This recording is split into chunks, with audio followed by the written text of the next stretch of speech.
What's going on, guys? PC here, and welcome to another mystery unboxing. So inside this box right here is a brand new console. Well, not really brand new, it's used, but it's new to me anyway. This is a console I've been looking to get for a while now. It is one I've actually never played before. I never owned one, I never knew anyone that did own one, so this is completely new to me, and I'm really excited to be able to jump in and try some of the exclusive titles on the system. But I've been looking lately to find a good deal on one of these, and I came across this lot. It was $75, which was seemingly overpriced for this particular console. It came with 7 or 8 games, no cases, just the discs. I kind of spoiled it a little there by saying it was a disc-based console, but it came with a third-party controller, a memory card, all the cables, and all that. And for $75, it was a little overpriced. You can get this console with, I've seen them end at auction for less than this, and they had a lot more games and maybe a couple controllers. So this was overpriced. But there was one particular game in the lot that I happened to notice that just happens to be one of the rarest, if not the rarest game on this console. That one game is worth more than I paid for the entire lot. This is a really, really rare game. But anyway, instead of going on any farther here, I'm just going to open it up. I'll show you what I got, and I'll show you what that extremely rare game is. So let me open this up here. I've actually already opened this up. I've tested out the console and everything just to make sure everything works. But let me put the controller and the games aside here, and I'll show you those after I show you what the console is. So, let me take this out here, this big honking thing, and here we go. This is an original Microsoft Xbox. This is a console I didn't really have much of an interest in the past, and I've heard a lot of people lately say that this is the spiritual successor to the Dreamcast, and there are a couple reasons for this. The first one, and most important one, and probably the reason I bought this console, is because a lot of games that were on the Dreamcast have sequels on the Xbox, and a lot of games that would have come to the Dreamcast had it not been discontinued are also on the Xbox. So we're talking games like Crazy Taxi 3, House of the Dead 3, Jet Set Radio Future, Panzer Dragoon Orta, a whole bunch of different games that would have been on the Dreamcast are on the Xbox.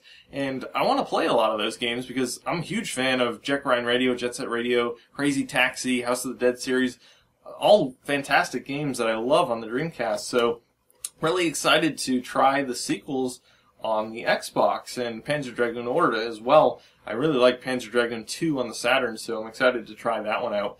But yeah, it's just, it has a lot of games that the Dreamcast would have had, so it kind of is a spiritual successor to it, although technically it's the same generation, so it's not a huge boost hardware-wise, but, I mean, even though it is more powerful, but a lot of the games are games that we would have gotten on the Dreamcast had it not been discontinued. So the other reason why I think a lot of people consider the Xbox to be the spiritual successor to the Dreamcast is the fact that Sega and Microsoft had a really good relationship at the time of the Xbox's release, and even before that, with the Dreamcast, Sega partnered with Microsoft to bring Windows CE support to the Dreamcast, which was equally beneficial for both parties since it allowed for PC games to be ported over to the Dreamcast really easily, and obviously Microsoft would have their logo on the Dreamcast and give them a little bit of an advertisement there. But a common misconception with the Dreamcast is that it actually has Windows CE on it. It does not. It is compatible with Windows CE, which means if a developer wants to port a game over from Windows, they can include it on the disk, so the Dreamcast would be able to run it. Which was a really good thing because the Dreamcast ended up getting a lot of good titles from the PC, including 4x4 Evolution, Starlancer, Maximum Pool, a lot of the online games. But yeah, Microsoft and Sega were in a good relationship before that, and even when the Xbox was released, obviously it got a lot of Sega's games, but Microsoft was even in talks with Sega, or kind of the other way around, to bring Dreamcast compatibility to the Xbox. Now, obviously that never happened, but it just goes to show you how good of a relationship they had at the time to even consider that. But let me show you what came with the Xbox, and I'll show you why this was such a good deal. So the first thing that came with it is this third-party Mad Catz controller. Nothing too special here. It came with a memory card too. Not sure if that's third-party or first-party. But yeah, Mad Catz controller. Nothing too special there. Works fine. I tested it out. I have a whole bunch of games here. None of them came with the cases, unfortunately. But not a big deal. I'm not really planning on collecting too much for the Xbox. Just kind of want to play the games. The first one that came with it is Black, which is actually a really, really nice looking first-person shooter. This one's pretty renowned for being one of the best looking games of its generation. This could almost pass for a last generation game, Xbox 360 or PS3 game. It's a really good looking game. I'm not sure how it is gameplay wise, but I guess we'll see. Superman, Man of Steel. No idea how good that one is. SSX Tricky, which I've heard a lot of good things about. Apparently this is a really good snowboarding game. Also came with Jaws Unleashed. No idea if that's any good. Need for Speed Underground. Never played that particular game. I've played quite a few Need for Speed games, but not the Underground one. Probably because I don't think there are any cops in that particular one. I think it's just a racing game. I could be wrong about that. Hunter the Reckoning. Not sure what that is exactly. I think it's a first-person shooter. Don't know a whole lot about that. ATV 2 Power Quad Racing. And finally, the game I purchased this lot for. This particular game is worth more than everything here combined. And that is Jurassic Park Operation Genesis. This game is quite possibly the rarest game on the console. Easily goes for over $100 at auction on eBay. This is insane prices.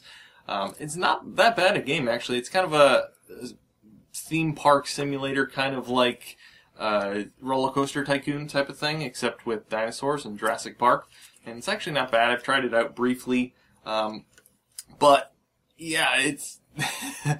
This made the whole lot worthwhile. So yeah, absolutely phenomenal deal on this lot just because this one game was included. I'll be selling this because, well, it looks like a decent game, I guess, but for $100, so I'm not going to keep it.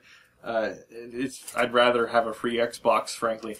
But yeah, I have to thank Adam Korlick for this mainly because if it wasn't for him, I probably wouldn't know that this game is rare. He actually mentioned, I think it was in one of his pickups video, he actually picked up this game, and he mentioned how rare it was, and if it wasn't for him, I probably wouldn't have noticed this, so big thank you to him for my free Xbox. But yeah, it was such a fantastic deal on all this, just because of the one game.